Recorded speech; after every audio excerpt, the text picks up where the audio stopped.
सहनशील इतना होना चाहिए, आंतरिक विकारों का पूर्ण रूप से सहन करने का स्वभाव बना लेना चाहिए। आंतरिक विकार, काम वेदना, क्रोध की जलन, लोभ की प्रवृत्ति, मोह की ममता, अहंकार का मद, किसी भी वस्तु व्यक्ति स्थान को लेकर, और मात्सर्यता, किसी की उन्नति देखकर अंदर ईर्ष्या होना, इनको सह जाए। ऐसा नहीं कि उपासक के हृदय में ये स्फुरित ही नहीं होते, ये तो सिद्धों के हृदय में स्फुरित नहीं होते, लेकिन साधक के हृदय में स्फुरित होते हैं। पर वो इनको सहता है, इनके अनुसार कोई चेष्टा नहीं करता। अंदर की मार को जो सह गया वही महापुरुष कहा जाता है। जो मद को, मोह को, मदन को, तीन को परास्त करता है उसे महापुरुष कहते हैं। कोई अहंकार नहीं, कोई भी काम कामना वासना नहीं, किसी से कोई मोह ममता नहीं, सब में अपने भगवान का स्वरूप देखकर सब जीवन शो प्रीति। मद, मदन, मोह विजयी वो महापुरुष। तो विजयी होने के लिए इनको सहा जाता है, बस इसी से आप जीत जाएंगे और ये हार जाएंगे। जिसने सहने का निश्चय कर लिया वही महाभागवत। सहत सहत बाढ़े भगति, उसके हृदय में भक्ति का प्रतिपल ऐसा स्वरूप बढ़ता रहता है कि वो अन्य का चिंतन करने की वृत्ति ही खो देता है, अनन्य चिंतन में डूबा रहता है। बाहरी कोई गाली दे, मारे, तिरस्कार करके निकाल दे, सह जाओ, सह जाओ, तुम पवित्र हो जाओगे, तुम महान बन जाओगे। ये संसारी पुरुष इसे नहीं समझ पाएंगे क्योंकि अहम है। कैसे सह जाऊं? वो हमको ऐसा बोलेगा, हम सह जाएंगे, फिर वो और बोलेगा, नहीं वो बोलने लायक नहीं रहेगा, आप सह जाओ। ये आपका सहनशीलता का स्वभाव ही उसको परास्त कर देगा। सबसे बड़ा बल क्षमा, और वही क्षमा उसका परिवर्तन कर देगी। नहीं परिवर्तन करने लायक है, दंड देने लायक है, तो उसका पतन भी हो जाएगा, बहुत बुरी तरह से नष्ट हो जाएगा वो। उमा क्षमा साप होते भारी, दोनों तरह की मार सह जाए वही महात्मा, चाहे गृहस्थ हो या विरक्त हो। तितिक्षा पहला लक्षण है भगवत प्राप्ति के उपासक का, सहन करना। इसे अंदर बैठा लिए, ना तो किसी से कहना है, ना किसी से सहयोग लेना है, चाहे बाहरी आक्रमण हो चाहे आंतरिक। चुपचाप अपने आराध्य देव का विधान देखना है, बस आप जीत जाओगे माया पर। आप मन को अपने अधीन कर लेंगे, जो बहुत कठिन बात है। श्रीपाद प्रबोधानंद जी महाराज करुणा करके कह रहे हैं, अय उपासक, चांडाल स्वखरादिवद यदि जनाः कुर्वन्ति सर्वे तिरस्कारम दुर्विषहंच तेन नहि मे खेदस्तनीयानपि देवा दिव्य में च भूत निबहा प्राणाश्च दद्युर्महा स्नेहातुष्टमतो न मे गुरुतृषो श्रीवृंदावनीये रसे। ऐ मित्र, ऐ सखे, मेरी बात मान ले। जो नीच पुरुष के द्वारा किए हुए अपमान को मुस्कुरा के सह जाता है, वो प्रिया प्रीतम के प्रेम को सहने की योग्यता प्राप्त कर लेता है। ये शर्त है। नीच पुरुष, आप शरीर से उसे दंड देने में सबल हैं, आप तप के द्वारा उसको नष्ट कर सकते हैं, हर तरह से आप उस पर शासन कर सकते हैं। ऐसे होते हुए भी आप किसी भी तरह का उसके लिए कोई दंड विधान नहीं करते और वो आपको गाली दे रहा है। हो सकता है वो आपके शरीर को भी चोट पहुंचा दे, आप मुस्कुरा के चल दिए तो आपको वो वस्तु मिलेगी जो बड़ी बड़ी साधना से नहीं मिलती। ये रहस्य है। यह रहस्य जल्दी किसी की समझ में नहीं आता है। अगर समझ में आ गई तो समझ प्रिया प्रीतम के चरणों तक पहुंच जाएगी। प्रार्थना मान लीजिए, सहन करना प्रिया प्रीतम को प्राप्त करना है। कहने चांडाल सुखरादिवद, जैसे कोई गधे को, कुत्ते को ऐसे बुरी तरह से तिरस्कार करे, वो क्या करेगा? चल देगा। गधा खड़ा है, क्या करोगे? डंडा मारोगे, उसको गाली दोगे, वो चल देगा वहां से। वो कोई आप प्रतिक्रिया नहीं करेगा आपके प्रति, वो भाग पड़ेगा वहां से। कुत्ता है, आप टुकड़ा रोटी का डालिए, पुचकारिए, आएगा, फिर डंडा मार दीजिए, फिर चला जाए, फिर पुचकारिए, वो फिर एक बार आपको देखकर हिम्मत करेगा, फिर आएगा, फिर मार दीजिए। वो कोई प्रतिक्रिया नहीं करेगा, प्रतिकूल व्यवहार नहीं कर पाएगा। ऐसे एक बार परमहंस श्री स्वामी ओंकारानंद सरस्वती जी महाराज उनके चरणों में बैठे हुए थे, तब उन्होंने कहा, बच्चा, साधु को इतना सहनशील होना चाहिए जैसे कुत्ते का। कुत्ते का सहनशील स्वभाव, उसे टुकड़ा डालो, पुचकारो, आ जाएगा, डंडा मारो, भाग जाएगा, फिर बुलाओ, फिर आ जाएगा, उसको मान अपमान का कहीं कोई बोध नहीं। ऐसे ही कई बार साधु का अपमान हो, फिर आओ अच्छा ले लो रोटी, फिर गाली दे, फिर भगा दे, फिर आओ अच्छा ले लो। उसको कभी बुरा नहीं लगना चाहिए और आखिरी बात तक फिर हाथ फैला देना। लाइए, ये बड़ी बात जो महापुरुषों में पाई गई, ये बड़ी बात पाई गई। मानापमान का किंचन मात्र भी कोई प्रभाव नहीं। श्वान की तरह जैसे उसको मान अपमान का कोई, तब वो त्रिभुवन पूज्य ब्रह्मा के द्वारा भी नमस्कार योग्य हो जाता है। ऐसे महापुरुषों के पीछे भगवान डोलते हैं कि इनकी चरण रज हमारे ऊपर पड़ जाए। स्वयं भगवान कहते हैं, मैं ऐसे भक्तों के पीछे डोलता हूं। निरपेक्षम मुनिम शांतम निर्वैरम शम दर्शनम अनुब्रजाम्य हम नित्यम पूये त्यंगुरेणु भी। हे, बहुत बढ़िया अवसर है, सह जाओ। जब कर्म भोग आता है तो किसको गाली दोगे? सहते हो ना, तो एक कर्म भोग मानकर सह जाओ। अंदर विकार आवे तो सह जाओ, बाहर कोई अपमान करे, गाली दे तो सह जाओ।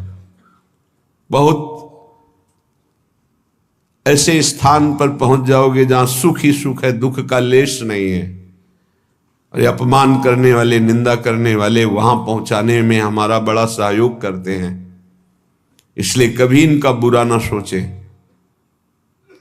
करत जे अनशहन निंदक तिन्हु पे अनुग्रह कियो। हे भगवान, इनको कभी दंड मत देना, इनकी बुद्धि शुद्ध कर दो, इनका शरीर स्वस्थ रहे। नाथ, ये तो यंत्र मात्र हैं आपके मंगल विधान कराने में, हम इनको बिल्कुल दोषी नहीं मानते। ऐसा स्वभाव भक्तों का होता है। कह रहे हैं कि नीच पुरुषों द्वारा, जैसे चांडाल आदि हैं, चांडाल कहते हैं जो चतुर्वर्ण से रहित, जो मांस मदिरा व्यभिचार हिंसा इस तरह के आचरण करता है, उसे चांडाल कहते हैं। तो कुछ भी खा सकता है। शास्त्रों में कुत्ते का मांस खाने वाला, ऐसे नाना प्रकार के कुमार्गगामी प्रवृत्तियों में जो हर्षपूर्वक चलता है उसे चांडाल कहते हैं। ऐसों के द्वारा भी यदि इस तरह से अपमान किया जाए जैसे कुत्ते और गधे का, स्वखरादिवद यदि जना कुर्वन्ति सर्वे तिरस्कारम, यद्यपि दुर्विशहंच, सहन करना ये साधारण पुरुषों की हिम्मत नहीं है, ये केवल महात्मा की हिम्मत है, दूसरे की ताकत नहीं। महात्मा किसी वेश का यहां संबोधन नहीं है, यहां गुणों का संबोधन है। वो गृहस्थ भी हो सकता है, वो स्त्री भी हो सकता है, वो पुरुष भी हो सकता है, बालक भी हो सकता है, जवान भी हो सकता है। ये बात धैर्यपूर्वक समझनी है। भगवान कृपा करते हैं, ऐसा अवसर देते हैं कि हमारा अपमान होता है। उस समय अपनी स्थिति को नापिए कि आप क्या है। यदि उस समय भगवान का मंगल विधान मान करके आप प्रसन्न मुद्रा में हैं, जोई जोई प्यारो करे सोई मोहि भावे, बस बात बन गई।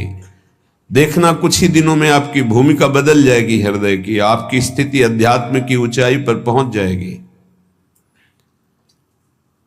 खेदस्तनीयानपि, खेद भी नहीं होना चाहिए। यद्यपि तिरस्कारम दुर्विसहंच तेन नहीं में खेदस्तनीयानपि, यद्यपि असहनीय होता है। ऐसा नहीं है, बातों से बोलना सरल है, लेकिन जब ऐसा जीवन में आता है तो असहनीय होता है। और भगवत कृपा से 20 बार ऐसा आया है पूरे जीवन में, जब सामने से तिरस्कार हुआ है, अपमान हुआ है। अब गंगा किनारे भ्रमण कर रहे हैं, बहुत से ऐसे शराबी, चोर, डाकू ऐसे मिले जिन लोगों ने बस भगवान का विधान मान करके, जैसी आपकी प्रभु इच्छा। कभी कभी जब ज्यादा व्याकुलता होती तो आकाश की तरफ देखते हैं। ये आकाश भगवान का स्वरूप है, ये निर्मल है, ये निर्विकार है। ये बादल जो आप देखते हैं आकाश में नहीं है, ये तो बहुत नीचे हैं। हमें लगता है जब हवाई जहाज उड़ता होगा तो बादलों को करो, क्योंकि आकाश की सीमा नहीं, असीम है। ऐसे ही आकाश को देखने से लगता है मेरे भगवान जैसे असीम और निर्विकार हैं, कहीं भी देखो आकाश मिलेगा। ऐसे ही भगवान अपने भक्त को असीम और निर्विकार बनाना चाहते हैं, शरीर की सीमा में नहीं रखना चाहते। बड़ा बल मिलता था आकाश से। जब कभी कोई विक्षेप पड़ता तो एकांत में आकाश की तरफ देखते, मानो भगवान उपदेश देते थे आकाश के रूप में। खेदस्तनीयानपि, खेद भी नहीं होना चाहिए कि हमने कोई अपराध तो किया नहीं, ऐसा क्यों? नहीं नहीं, भगवान का विधान है, मंगलमय भगवान का ये विधान है जो हमारी हृदय की भूमिका को बढ़ा रहा है। आप कहेंगे भगवान का विधान साधकों के साथ तो जाने दो, सिद्धों के साथ वो करते हैं। बड़े बड़े सिद्धों को यही अपने ब्रज में पंडित रामकृष्ण बाबा जी महाराज, बड़े सिद्ध महापुरुष, संपूर्ण ब्रजमंडल के परम पूजनीय, ब्रजवासियों के द्वारा अत्यंत दुलार किए गए और संपूर्ण शास्त्रों के मर्मज्ञ और भावदेश में प्रवेश पाए हुए महापुरुष। कुछ धनी मानी भगत आए, ब्रजवासी और संतों का भंडारा किया, सब बांट दिया। शाम के कुछ लोग आए, कहा सुना था धनी मानी आए थे, क्या है लाओ मुझे। बाबा ने कहा यहां तो कुछ नहीं रखा गया, सब बांट दिया। एक लाठी मारी, रक्त प्रवाह होने लगा। कुटिया में गए, देखा वास्तविक कुछ नहीं था। तो उनका अच्छा चोट लग गई, कहा कोई बात नहीं, कोई बात नहीं। अचले से बांध लिया सर। इतने सिद्ध महापुरुष, ऐसा प्रहार, रक्त स्राव होने लगा। बड़े बड़े संतों के जीवन में ऐसा देखा गया कि ऐसी घटनाएं घटती हैं, लेकिन वो गंभीर शांत भगवान का विधान मानते हैं। तो साधक को ऐसी परिस्थिति में भगवान में चित्तवृत्ति लगा लेनी चाहिए कि कोई मंगल विधान है जो हमारे पापों का शमन कर रहा है, जो हमें पवित्र कर रहा है, जो हमारी अध्यात्म की भूमिका को उठाने के लिए भगवान ने ये लीला रची है, सह जाना चाहिए। देवा देव्य इमे च भूत निवहा प्राणाश्च दद्युर्महास स्नेहास तुष्टमतो नमे गुरुतृषो श्री वृंदावनी ये रसे। वृंदावन में जितने वास करते हैं, चाहे वो पशु पक्षी हो, वृक्षलता हो, या भगवान शिव गोपीश्वर के रूप में विराजमान, या जो भी देववृंद, व्यक्त अव्यक्त महापुरुष, मैं सबसे बहुत तृष्णाशील होकर के याचना करता हूं कि आप हमसे संतुष्ट हो जाएं और मुझे कभी किसी अपराध के कारण वृंदावन से बाहर ना निकाला जाए। ये वृंदावन का जो महायश है वो समापन की तरफ प्रार्थना कर रहे हैं। हे गोपीश्वर महादेव, हे समस्त खगमृग पशु पंछी, हे वृंदावन के व्यक्त अव्यक्त महापुरुषों, यदि मेरे से कोई अपराध बन गया हो या बन जाए तो यहां दंड दे देना, पर मुझे कभी यहां से निकालना नहीं, मुझे धाम से वंचित मत कर देना। मैं बहुत तृष्णाशील हूं, बहुत प्यास है हमारे अंदर प्रिया प्रीतम के प्रेम की, और वो केवल वृंदावन प्रेम समुद्र ही बुझा सकता है। इसलिए मुझे कभी अलग मत करना, कोई अपराध बन जाए तो मुझे यहां से निकालना मत। मेरे लिए और कोई संतोष विधान नहीं हो सकता। श्रीपाद कह रहे हैं मुझे और कोई संतोष प्रदान नहीं कर सकता कि हमारे अंदर दिव्यता आ गई, सिद्धियां आ गई, संतुष्ट हो गया। नहीं नहीं, मुझे केवल वृंदावन चाहिए। ये तो प्रार्थना की, दो पंक्ति में उपदेश सहनशीलता का, दो पंक्ति में प्रार्थना, ये सबको करनी चाहिए।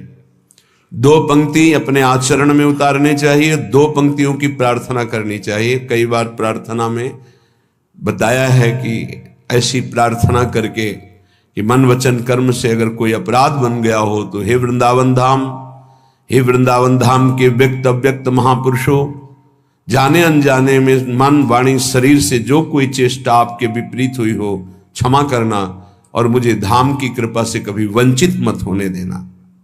आगे उपदेश कर रहे हैं। भ्रातः समस्तान्य साधनानि विहाय वृंदावनम स्वाश्रयस्व यथा तथा प्राक्तन वासनावास शरीरम वाणी हृदयम विचेष्टता। भाई भ्राता, हे भाई, मैं बहुत अनुभव करके बता रहा हूं। समस्तान्य साधनानि विहाय, साधनों को बल छोड़ दो। ये अहंकारी को समझ में नहीं आता। उसको लगता है कि अगर साधन का बल छोड़ दिया तो साधन में रुचि नहीं रहेगी, तो बात फिर कैसे बनेगी, फिर तो असाधन हो जाएगा, मतलब आप शरणागत नहीं हो। इष्ट का बल नहीं है, आपकी क्रियाओं का बल है। आप जिसे साधन कहते हो वो क्रिया बल है। क्रिया बल है तो कितनी भी पवित्र क्रिया हो वो मूढ़ता नहीं छूटती, और मूढ़ पुरुष कभी परम पद का अधिकारी नहीं होता। अहंकार विमूढ़ात्मा करता हमिति मन्यते, मैं ये करता हूं ऐसा भाव मूढ़ता को बनाए रखता है, और मूढ़ पुरुष कभी परम पद में आरूढ़ नहीं होता। तो क्या करे, साधन छोड़ दे? नहीं, साधन छोड़ने की बात नहीं कह रहे, साधन का आश्रय छोड़ने की बात कह। आश्रय भरोसा लाडली का, और उन्हीं की कृपा से साधन चल रहा है। सर्वेषु साधन वरेषु चिरम निराशा, हरिवंश महाप्रभु कहते हैं। सोई यहां श्रीपाद प्रभु, जो वृंदावन रस को समझा उसको ये अनुभव हुआ कि भरोसा केवल लाडली का। आज हमारी बुद्धि साधन में लगी, कल असाधन कर बैठे तो सब साधन चौपट हो जाए, ऐसे ऐसे असाधन हो जाते हैं। भरोसा गोरे चरणारविंद का, मेरे बल श्री वृंदावन रानी। जाहि निरंतर मोहन सेवत बन विनोद सुखदानी मेरे बल। श्री वृंदावन राम।